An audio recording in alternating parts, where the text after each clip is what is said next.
ओं ह्रीं भुवनेश्वर जय नमो नम। आपण क्या वशीकरण करने चाहते कि जदि वशीकरण करने चाहते आसंता सोमवार दिन पुष्या नक्षत्र युक्त रही प्रयोग करंतु।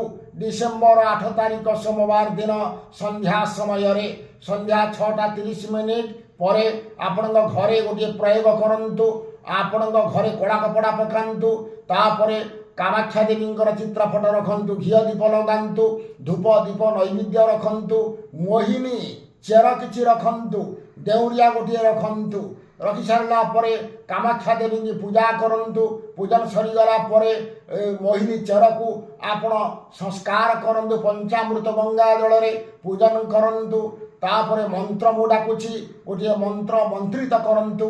ओं ह्रीं ह्रीं ह्रीं कामाख्या देव्यै नमः अमुकस्य वसमानय हुं फट स्वाहा। यही मंत्र को 21 स्तर जप करंतु। चेर को मंत्रित करंतु। मंत्रण सरीगला पर खंडे चेर डेउरिया रे पुरे दियंतु। मुद करी रखंतु। जो व्यक्ति नाम रे मंत्रित करिसंती ए डेउरिया को धारण करंतु। देखिबे 21 दिन भितर से व्यक्ति निश्चित आपणकर वशीकरण होई रहिबो। या कामाख्या तंत्र शास्त्र रे निर्देश रही अछि। रहुछि नमस्कार। जय जगन्नाथ। जय मां कामाख्या।